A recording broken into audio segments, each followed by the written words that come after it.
აფხაზეთის ავტონომიური რესპუბლიკის მთავრობის თავმჯდომარე რუსლან აბაშიძემ უმაღლეს საბჭოში მთავრობის მიერ 2023 წლის სამთავრობო პროგრამების შესრულების შესახებ საქმიანობის ანგარიში წარადგინა. მოხსენებაში რუსლან აბაშიძემ განსაკუთრებული ყურადღება გაამახვილა სამშვიდობო პოლიტიკის, დევნილი მოსახლეობის ჯანმრთელობის დაცვის, განათლების, კულტურის, სპორტისა და ახალგაზრდობის მხარდასაჭერად, ასევე ეკონომიკური საქმიანობისა და სოციალური უზრუნველყოფის მიმართულებით განხორციელებულ პროგრამებსა და პროექტებზე, რომლებიც 2023 წელს აფხაზეთის ავტონომიური რესპუბლიკის ბიუჯეტიდან ფინანსდებოდა. იყო გაკეთებული გარკვეული აქცენტები იმ სიახლეებზე, რაც იყო განხორციელებული და დანერგილი ისეთი ახალი ინიციატივები, რომელიც ემსახურებიან სამშვიდობო პოლიტიკას, დევნილების და ოკუპირებულ ტერიტორიაზე ლეგიტიმურად ცხოვრები ადამიანების გაერთიანებას. იყო ძალიან ბევრი საინტერესო კომენტარი გაკეთებული, კრიტიკაც იყო გამოხატული უმაღლესი საბჭოს მხრიდან. შეგვიძლია შევაფასოთ როგორც ზოგადად პოზიტიურად მთელი ეს პროცესი და მნიშვნელოვანი იქნება სამომავლო გეგმებში ჩართულობა როგორც აღმასრულებელი, ასევე საკანონმდებლო ხელისუფლების თვალსაზრისით იმისათვის, რომ ჩვენ დროულად, სათანადოდ და ადეკვატურად მოვახდინოთ რეაგირება ყველა იმ გამოწვევაზე, რომელიც უკავშირდება ჩვენ საზოგადოებას.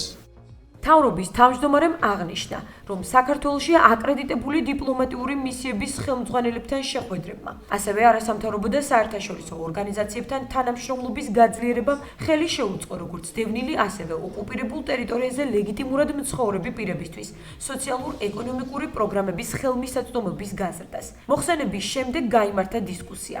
რუსლან აბაშიძემ აფხაზეთის საკანონმდებლო ორგანოს წარმომადგენლების შეკითხვებს უპასუხა.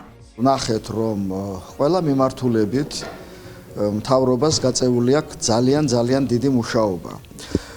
ყურადღება იყო ძალიან ბევრ საკითხზე გამახვილებული, დაწყებული პოლიტიკური საკითხებით, ეკონომიკური საკითხებით, ჯანდაცვის სფეროს დაეთმო ძალიან დიდი ყურადღება, განათლების სფეროს დაეთმო დიდი ყურადღება და ასევე რა თქმა უნდა ოკუპირებულ ტერიტორიაზე არსებულ ვითარებას შესაძლებლობის ფარგლებში ყველაფერი კეთდება ოკუპირებული ტერიტორიის მოსახლეობასთან, ჩვენი ურთიერთობის შენარჩუნებისთვის, გამტკიცებისთვის, იქ მაცხოვრებული ადამიანებზე ზრუნვისთვის. ჩვენ ამ საკითხების განხილვის დროს მარტო პოზიტიურზე არ გვილაპარაკნია, ჩვენ უკვე პრაქტიკაში გვაქვს ეს საკითხები, იმიტომ რომ ერთი გუნდია, რომელსაც ქვია აფხაზეთიდან დევნილი ხელისუფლება, თავისი ორი შტოთი და ამიტომ ერთმანეთს უნდა უთხრათ იმ პრობლემებზე და კრიტიკულ შენიშვნებზე, რომლებიც საქმიანობაში გაგვაჩნია.